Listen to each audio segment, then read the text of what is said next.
Dave, man. Are we good? Yeah. Okay. Good evening, everyone. This is Andy, and we are calling to order the Board of Library Trustees Committee of the Whole meeting on Monday, March 4th, 2024 at 7 p.m. Roll call. Trustee Burrell? Here. Trustee Bauer? Here. Trustee Kelly? Here. Trustee Meadow? Here. Trustee Rule? Aye. Trustee Zick? Here. And President Samari is not physically present. I'd like to make a motion, the Board of Library Trustees allows trustee Amy Samari to attend the meeting electronically due to employment rate related business. Second. All in favor? Aye. Any opposed? Motion carries. Let's rise for the pledge of allegiance. I pledge allegiance to the flag of the United States of America and to the republic for which it stands, one nation, under God, indivisible, with liberty and justice for all. Thank you. Do we have any public comments tonight? Seeing none, let's move on to item 1, please. Construction management services for the 2024 renovation project. Okay, so this proposal is to engage with Shales McNutt Construction for the 2024 renovation project, which includes the second floor restrooms, the Kids World restrooms, the core entrance, and anywhere else in the building with the older tile, including the elevator floors. So we've used Shales McNutt numerous times in the past, including the renovation of the library in 2012, our Kids World refresh, and the Maker Place. We're very, very pleased with Shales' ability to manage the construction and keep everything on task, including the bid process and all of the items that I've outlined here. So this memo does break out the different elements of the services that we'd be engaging with SMC on. The pre-construction management services includes them working with us on the pre-bid cost analysis, as well as preparing for the bid process, managing the bid process, and then providing recommendations to us to bring back to the board for award. Then once we have the awards, we'll be working with them to provide subcontractor planning and preparation. They'll do the pay app reviews throughout the project. They'll schedule the construction and phase everything, and then do the on-site supervision, and then general administrative coordination. That component is $30,875. The first component, the pre-construction, was $8,000. And then the general liability expense is $4,875. That is standard general liability insurance. And then we have the cost of the staff actually on site, the on-site supervision. This is a little bit different than previous projects in the way it's being phased, because we have multiple bathrooms that we're going to be renovating. We can't take them all out of service at the same time. So we have to phase one set and then do the other set. So that extends this a little bit. It's going to be, they're estimating 4 months of supervision to be needed for this project. That's at $12,947 a month. And then we have our general expenses, which includes things like dumpsters, safety inspections, general safety reviews and measures, cleanup, that kind of stuff. So altogether, the proposed total is $108,538. As I mentioned, we've worked with SMC numerous times and have had very good luck with them. Anybody have any questions? So, yeah, Shales McNutt, great, use them a lot, and they do a good job. I just want to make sure, so it's $108,000 total, and that's coming out of the 650 though, correct? I think we budgeted 700, but so it comes out of that project list. We're estimating 650 for the project itself. There's about $50,000 that we put in for overhead for things like this in there. But yeah, it won't exceed that budgeted. Okay, so we budgeted 700, so that means, geez, I can math in my head, $592,000 left over for the project itself. Correct. Okay. like for materials and. all the labor and all that Okay. stuff. We also have architect fees that come out of that, and, all those, our contingency, a lot of different things that add to That that. does include our contingency. Correct, right, we can build it.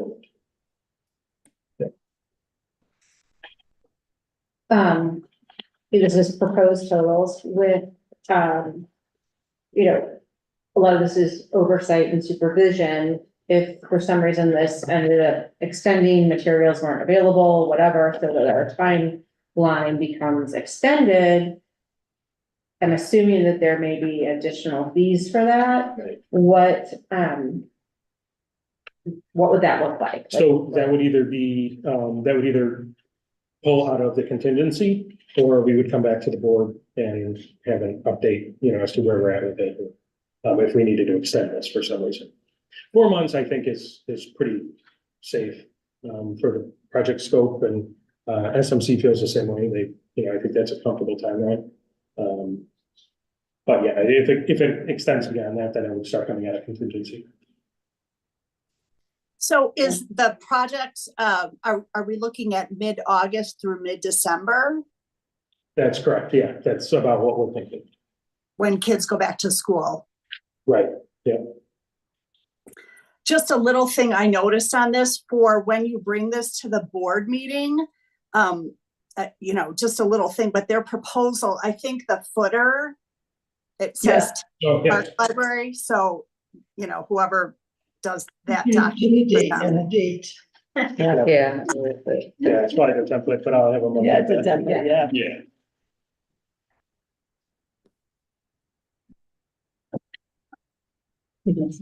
Thank you. What do you think? So since a lot of these fees, Mike, are based on that estimated construction cost, 4.75% of the cost for construction management, 0.75 for the general liability, 2% for the general expenses. Is it safe to say if hope it doesn't, but let's say something explodes and we have to increase the budget, past that 700,000. So since these are based on percentages, what we're paying to Shales would automatically go up. Yeah, so if we said we need to add a month to the project, so we, didn't realize all this plumbing work needed to be done, it's gonna add $100,000. We would then come back with a package to say, this is how much it's gonna be, for the contractor, for the architect, for the, additional plans, the engineers, the, construction management, all of that will be bundled, and we bring it back then for you guys to review. Or we could do something to say like the costs would not exceed, the $108,538 too. How would that go? Or any? It's, No? You don't know on a project like this. And these are important, this is bathrooms, yeah, there's a lot of mechanical. yeah, a lot of mechanical in there, and so what they come over and say, well, we won't do 2 of the bathrooms. We don't want to go over budget. On the other hand, if there's money available to do the project right, I feel it needs to be done right. So I wouldn't hamstring right now on this. Yeah, as he said, it would come back to the board. And I guess the board could make the decision, are we gonna do that extra bathroom or not? Because it went over budget. So, to limit it right now and say not to exceed, well, you could, because it could still come back to the board. You could say not to exceed, and if it exceeded it, then it would have to come back to the board for another vote. It would be a way to force it. I mean, I don't want to do something to Shales to penalize them.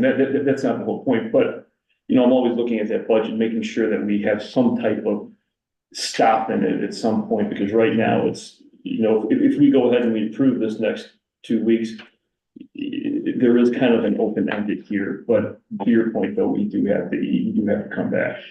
And this is not the place where fees are gonna run. Right. They It's explain construction. a little bit, but it's all dependent upon the construction that's happening. I don't think that this would be the place where you really need to watch.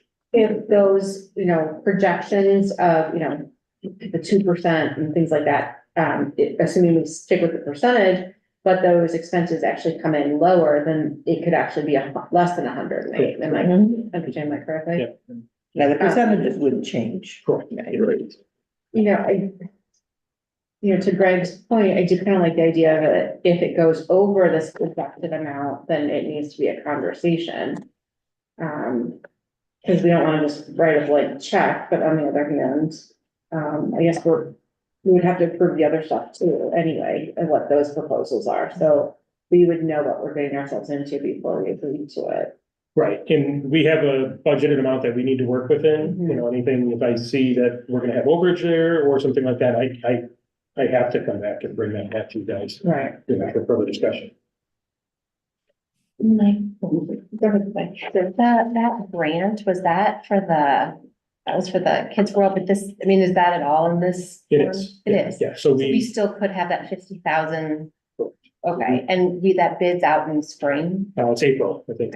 okay, so we still, and that's not, we haven't put that in there, No, right? no, that, we don't count on that. Right, no, that's what Yeah, I. if we just- get it, it's a bonus. Yeah, no, that's what I just, okay. that's all.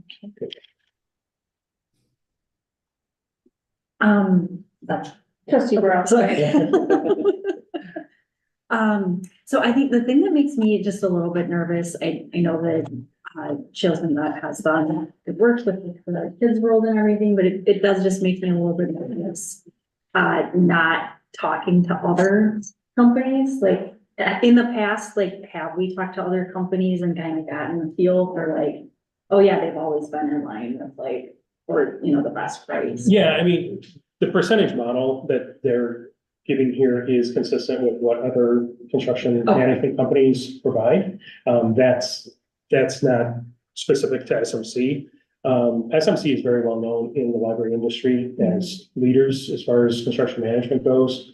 We've built a good relationship with them, and I think that they do a phenomenal job for us. I don't see any reason to risk that by going to someone else, you know what I mean? Well, it's just like at home, if you find a plumber you really like and can trust, or an auto mechanic, you're kind of like, ooh, do I use this coupon Yeah. and wreck my car, or do I go with the person I trust? So, Well, right, and, I was just telling, Andy, a little bit ago, we went, with the contractors, we go with lowest bid, typically lowest responsible bidder.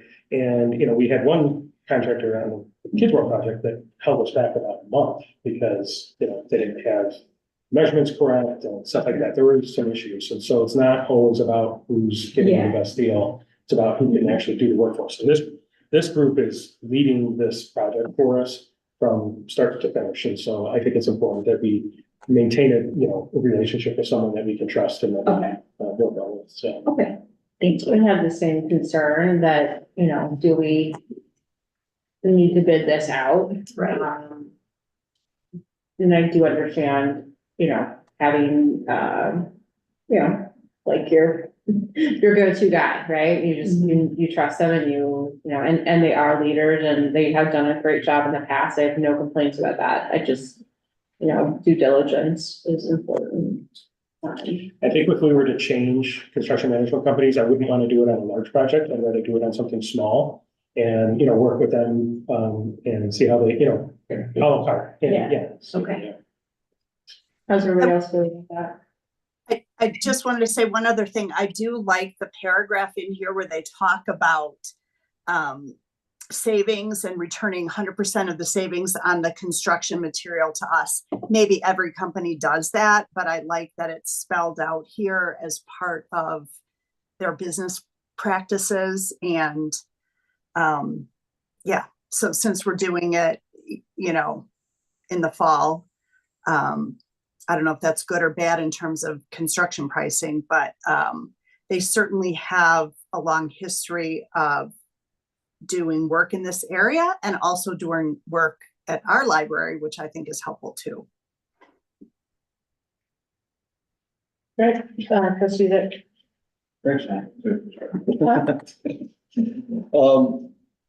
Actually, to the point that Jen's talking about, are there, and I know we've had this discussion long time ago about the laws and what they state about, because we are a government entity. I mean, yes, as a private individual, or private organization, you typically go with, who you like and who you know. But as an organization, is there some type of rule or law that you have to have a certain amount? I thought there was. For construction management services, architects, I think there's a couple other ones you don't have to go out to bid for. As long as you have an established relationship, we can engage. with Yeah. Yeah, but, Yes. the note about according to the library attorney, satisfactory working relationship permits us to engage with open the bid. Okay, for some reason, I just remember having a conversation about this, but if you're saying that it's only based on certain things, it's not something like that. I just want to make sure we're not. Yeah, professional services like that, you know. Like attorneys, right? We don't have to go ahead. Right, the bid attorneys, yeah. And this falls into that. Mhm. Okay, So like an electrical contractor, we would go out Yes. to bid. But something like this there's an exception for these type of services. and then, so within all of this, though, there is, because they're going to be in charge of the bidding within this project, they're kind of like overseeing that umbrella, Mhm. like, okay, which drywall person can do this, and, okay. Yeah, and they know a lot of the contractors already, so when, they're looking at, okay, your low bidder is this person, we know this is a good, Not a company. fly-by-night operation, Right. okay. So they okay. do a lot of that filtering for us and, are able to tell us, who's the responsible bidder and get the references and all that stuff.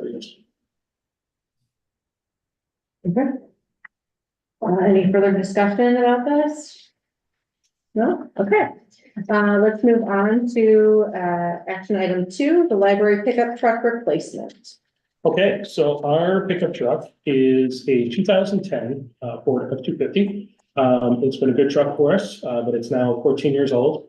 We rely on this truck to plow our parking lot, salt our property, among many other things.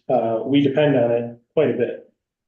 We have, the truck has been very well maintained and we've gotten, I think, a lot of life out of it.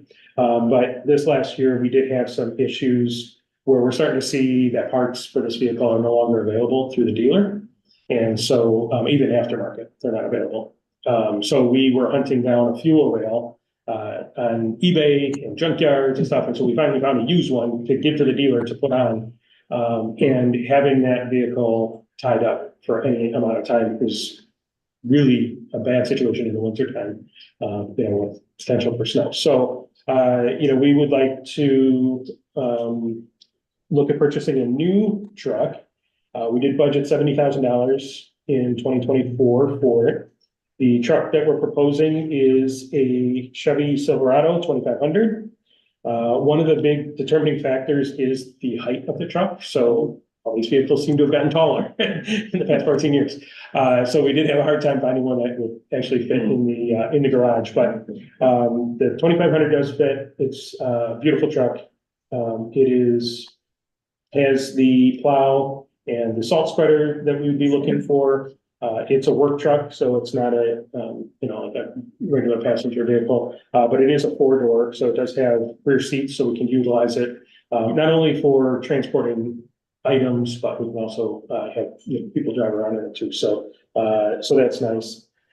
This would be purchased through the Northwest Municipal Conference. It's a state contract. It's cooperative. We used this when we purchased our van, the 2010 Ford Transit. So we have identified a specific vehicle and it is at a dealership. The total price for the vehicle is $52,575, and that includes a $10,000 trade-in allowance for the current vehicle, which I think is. That's pretty not generous. bad, Yeah. How many miles is on the old one? Approximately. I don't know. Probably not that many. Yeah, it's probably not that many. It's just they're tough miles when you're plowing snow. Yeah, most of the right, time, yeah, so I was stuff like that. curious. Yeah. Like last year, what did we have, like 3 or 4 different times that we had to repair it or something like that? It was just. Yeah, there was a cracked exhaust manifold. There was, Yeah, it was a lot of things. yeah, right. So, So now. So- we did budget for this vehicle and a van this year. So we will be bringing a van also for consideration in the near future, but we're just focusing on the truck first. So we'll get that purchased. Mike, Go I ahead. know, we went through, the consortium. I'm just curious, where is Curry Motors? I don't know exactly where they are located. They're not too far though, because they actually brought the truck over here for us to take a look at. I don't know that they're in Arlington Heights, but, I don't think they're too far. We live in the, Yeah. Oh, it looks like there are several of them, so. okay. I'm sure. Or, Forest Park. maybe? Forest Park. Yeah. No.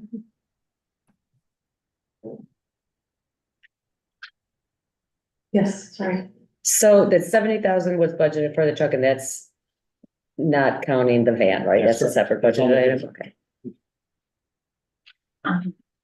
Very technical question, I guess, about the truck, because it has the, four, doors. Mhm. Does it still have the full bed? It's a length? shorter bed. It's Oh, a 6.5 foot. Okay, and that's okay, Mhm. you don't need it for, the bed isn't the main thing you need it for, Right. okay. And we do haul some sheet goods in there, but they'll still fit in there. Okay. They can either leave the tailgate up and lean it on the tailgate or put it down and. Okay. Cut to the end. They said it was a good trade-off, to have the additional cabin space. Okay. So explain to me the additional cabin space. So if we're using this for salting and plowing, why do we need to haul passengers? Well, there's times where staff will go to something local where, a few staff will go together. Or if the facilities staff need to go to Home Depot to get something and they, 3 or 4 of them need to go, they would have to take 2 vehicles previously, having the crew cabin. Okay, I was just trying to, like, if we're gonna give a van, we can use the van for, okay. Yeah, different uses though. The van is really primarily for the deliveries and security manages that, where facilities manages the truck. It's kind of their vehicle for maintenance. Any other questions or comments? Seeing none, let's move on to action item 3, the laser cutter replacement. Okay, so we are proposing to replace the Maker Places mini laser cutter, the Epilogue mini laser cutter.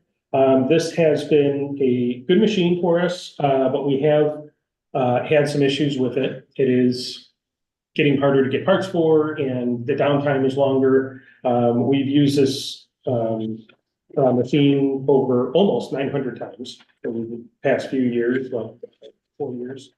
So we'd be looking to replace it coming up here. We have had over the last year a number of times where the laser cutter was out of service and we had to send customers over to a neighboring library to use their laser cutter.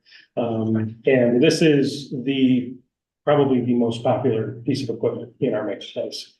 And it does see a lot of usage, and we're just seeing a higher rate of failure for the parts that are starting to fail. So we're looking to replace it. We did talk to the Friends about this, and the Friends did commit to covering the purchase price of the new laser cutter. Yeah. So we would cover the shipping, but they would cover the rest of it. Any questions? Yes, Trishie. Is this the one that is like furthest in the corner? Or is this the one that's kind of in the middle? This is the one the furthest. Okay, so the bigger. Yeah, it's the Okay. bigger one, but it's called the mini. Okay, yeah, that's Only kind of because like, it's I need to make. Yeah, and with laser cutters, it's an industrial piece of equipment, so the bed size on this one is smaller than what we would see in like a industrial setting. Okay. Compared to the one we currently have and the one that we're proposing to get, I know it said that it was a bigger unit, Mhm. like 2 inches? I think it's 6 2 inches, feet? I think it's 6 inches wider, I think the bed's 6 inches wider, Okay. so gives it a little bit more room to use. Yes. More of a comment, just appreciation for all of the details in here and also that you considered checking with other libraries, like kind of already, because that answered a lot of questions, like I would have said, like, oh, what are other libraries using? But you already did that. So that really helps, kind of seeing what other people, and then it makes a good justification, like, okay, it hasn't had warranty or hasn't had any issues in 2 years. So just thank you for that. Yeah. Yeah, we did looked at a number of different manufacturers, just since we've had issues with this one, is it makes sense to go with Epilogue again. But I was assured by the staff that Epilogue is the one to get for, this size that we're getting. The one that we had purchased previously was, I think it was kind of new at the time that we purchased it. The one that we're purchasing, the Fusion Edge Laser, it's a little bit more refined and a little bit more robust. And so they highly recommend moving forward with that, especially with the volume that we're moving through. It's more of an industrial machine than some of the other manufacturers that are out there in this price range. So forgive me for asking, like, I've heard a lot about Glowforge. Mhm. Is that one of the other manufacturers that we would have looked at, or is that a different type of I equipment? think they did, but I think that's a smaller unit if I remember. Okay. Did they say that?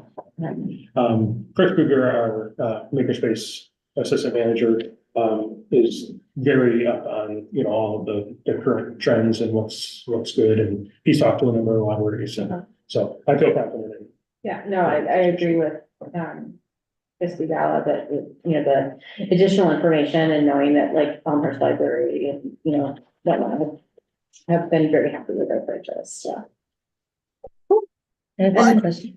Is there a warranty with it, and does it go by time or like amount of its usage? Like how would it, what is the warranty I if wanna it say- did have an issue?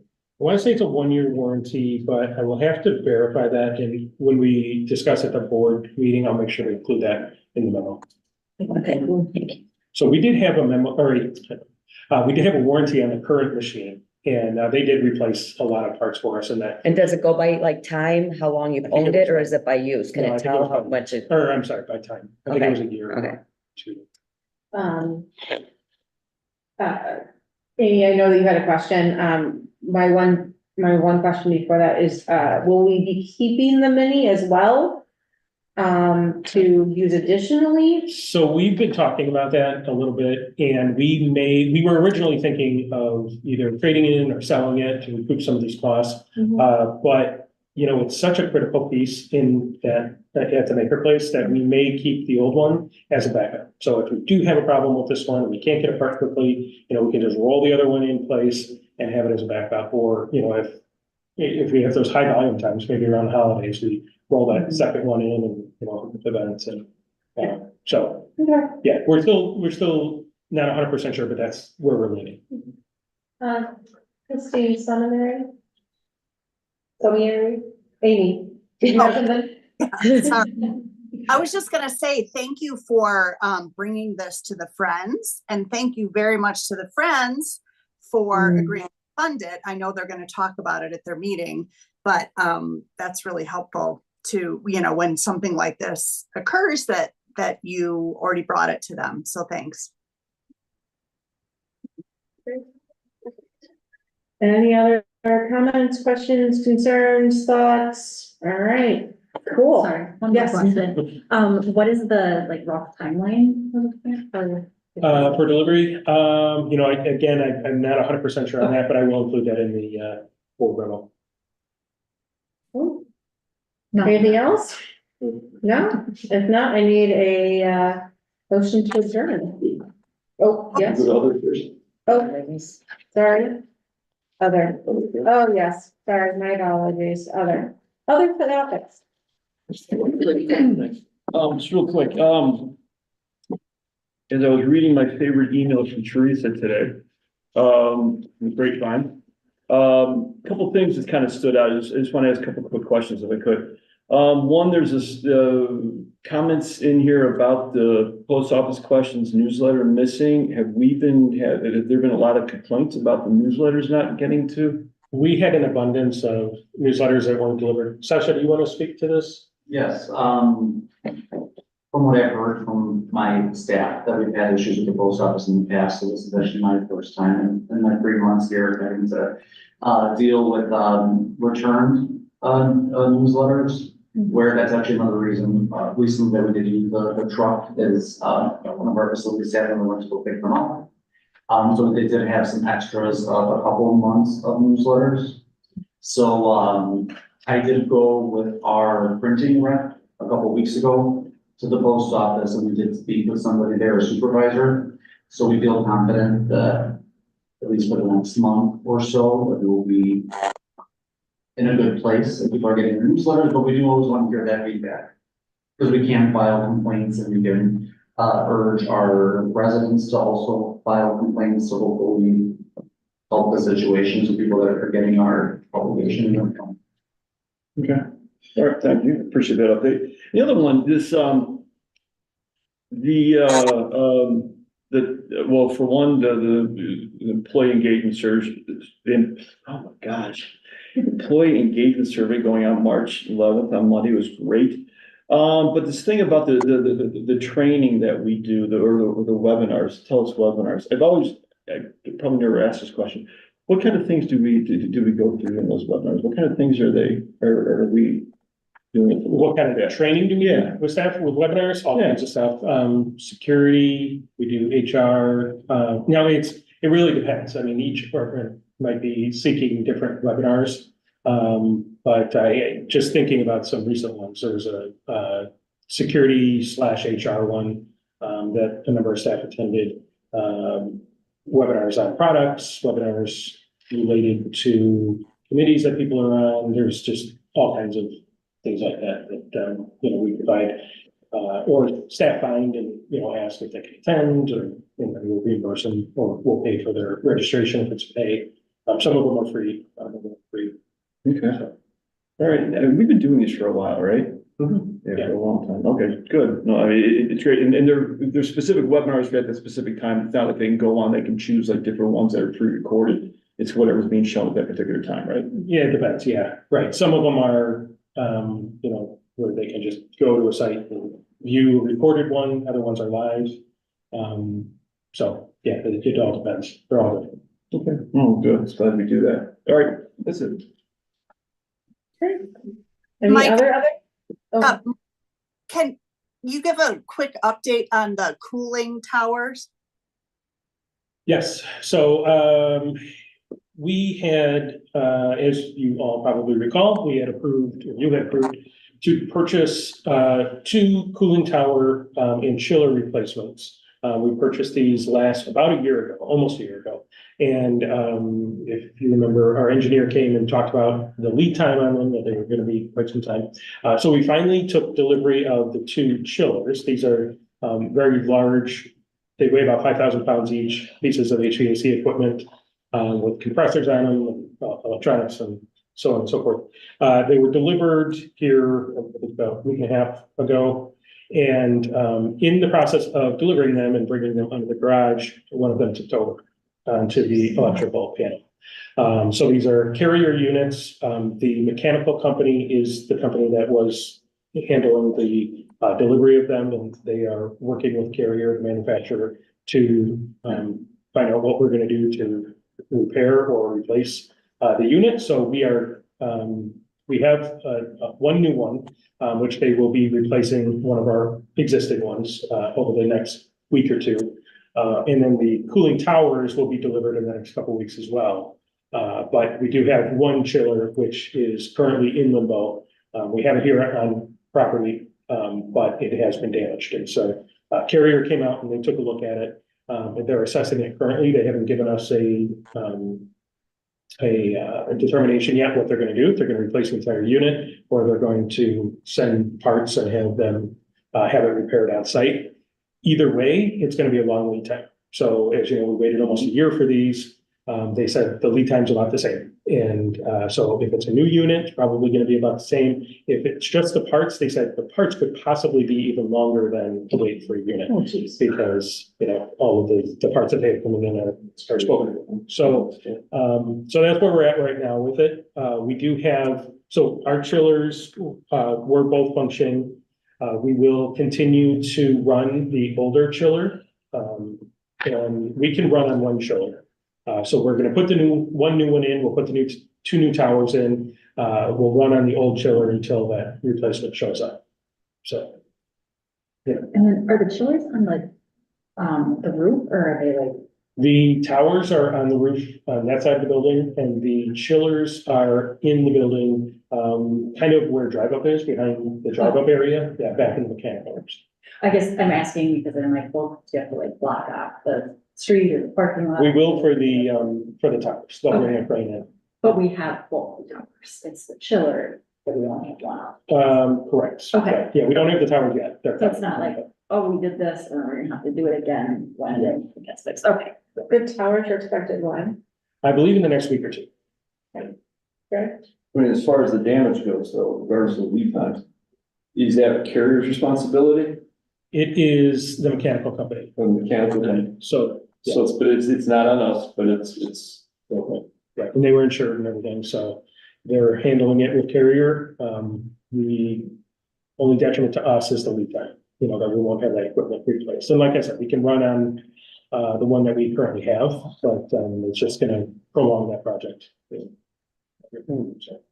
Great. Okay. Not great news, but at least it's not on ours. Right, and nobody got hurt, that was the Yeah. thing, because that's a very heavy piece of equipment. Yes. One more other, is for me. What's going on with the bookmobile? I know we have plans to replace it, but I feel like every time I look at the I know. website, it's out of Couldn't hear you, I'm order. sorry, what's? What's going on with the bookmobile? Like, Oh, I feel like yes. it's been out of order like once a week. So we did have, recently we had an issue with, the shifter cable for the transmission. The bracket broke, and so they couldn't shift out of gear, or into gear. So we had to tow it in and have it fixed. It was out today, but it had nothing to do with bookmobile, it was just that issue. Oh, okay. When are we scheduled to replace that? Is that next year? That's not till next year, yeah. So. I know, come on. Like, maybe replace the van next year and do it. Right. next year. All right, sorry. All right, now is there any other? No, okay. With that being said, I need a motion to adjourn. So. I'll second. All in favor, say aye. Aye. We are adjourned. 7 minutes. Oh, no.